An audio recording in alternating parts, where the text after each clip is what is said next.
Bismillahirrahmanirrahim. Ustadz, ketika saya punya hajat ingin haji atau umrah atau membangun rumah, membeli mobil, tetapi nggak ada uang, terus masalahnya apa?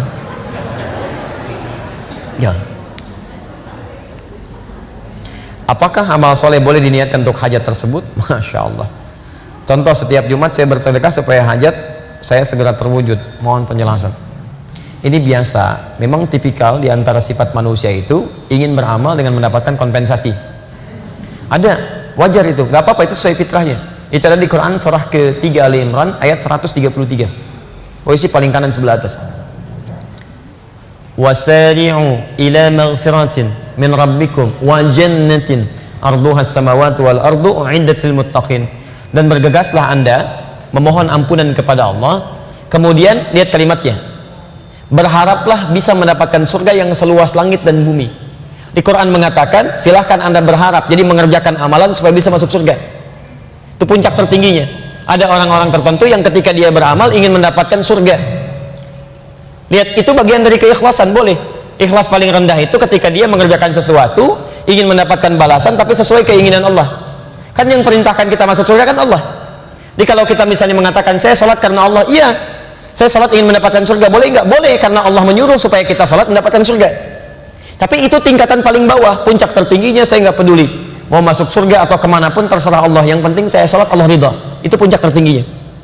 Nah, apa kata Quran ayat 134-nya? Alladzina yunfikuna fis sarra'i wad dharra. Ada orang yang mengamalkan amalan supaya bisa masuk surga. Di antaranya infak. Wal kadhiminal ghaidha, sanggup menahan amarah.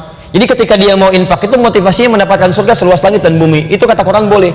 Tapi tingkat tertinggi ketika dia tidak punya pamrih dengan amalannya. Terserah Allah. Nah, cuman yang tidak tepat itu adalah ketika amalan-amalan Anda ditarik ke dalam urusan dunia. Itu yang sangat disayangkan. Jadi kalau mau beramal, gak usah mikirin dunia, sayang. Walaupun ada motivasi dalam amalan, menjadikan amalan ketika dikerjakan dunia dapat. Contoh, apa kelebihan 2 rakaat sebelum subuh? Lebih baik daripada dunia dan seisinya. Pertanyaannya tahu dari mana? Baik, hadis Muslim atau hadis 224. Lihat, rak'atal fajri khairum minad dunya wa ma fiha. 2 rakaat sebelum subuh itu lebih baik daripada dunia dan seisinya. Lebih daripada dunia dan seisinya.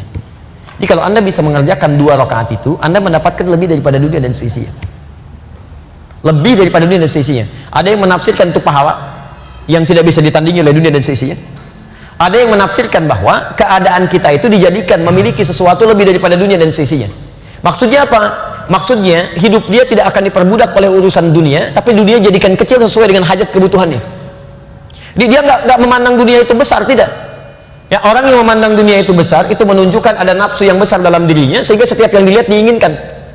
Ahli 2 rakaat sebelum subuh itu dia memandang dunia kecil. Saya nggak butuh. Yang saya butuhkannya yang saya ambil. Misal, saya butuh pakaian untuk sholat. Ketika dia butuh pakaian untuk sekedar sholat, maka dia hanya akan membeli pakaian untuk sholatnya. Yang lain walaupun banyak modelnya, itu kecil bagi saya nggak butuh. Cuman ingin, capek. Dia butuh minum. Apa fungsi minum? Menghilangkan haus. Yang penting air putih. Kan fungsinya menghilangkan haus. Ketika dia merasa apa yang dia butuhkan itu dia kerjakan, maka dia akan dicukupkan oleh Allah kepada yang dibutuhkan saja. Yang lainnya kecil, tidak dianggap penting. Jadi orang seperti ini hidupnya nggak capek. Yang penting ada air putih, selesai. Apa fungsi makanan? Yang penting ada makanan. Jadi malam-malam nasi ada, kebuli aja, nasi goreng ada, masya Allah. Nggak enak pengen nasi goreng kebun sirih, masya Allah. Bayangkan jam 12 kebun sirih, Pak. Jam 12 udah berangkat, macet-macet luar biasa, sampai sana tutup. Jadi saran saya, misal ada janji banyak di Al-Quran, misal mohon maaf ya, orang-orang yang infak itu, yang sedekah itu diberikan balasan minimal 700 kali lipat, ada 10 kali lipat. Tapi ketika Anda akan infak, Anda nggak usah mikirkan balasan, infak aja dulu. Karena pemberian Allah itu tidak harus langsung berupa balasan dalam bentuk yang Anda pikirkan. Misal ada orang perhitungan gini, kalau saya berikan 5.000, saya dapat 50.000. 50.000 pemberian Allah itu belum tentu dalam bentuk uang.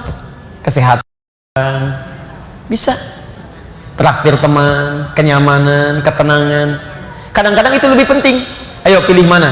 Dapat 500.000 tapi gelisah, atau tidak dapat tapi tenang? Kalau bisa sih dapat tenang gitu kan.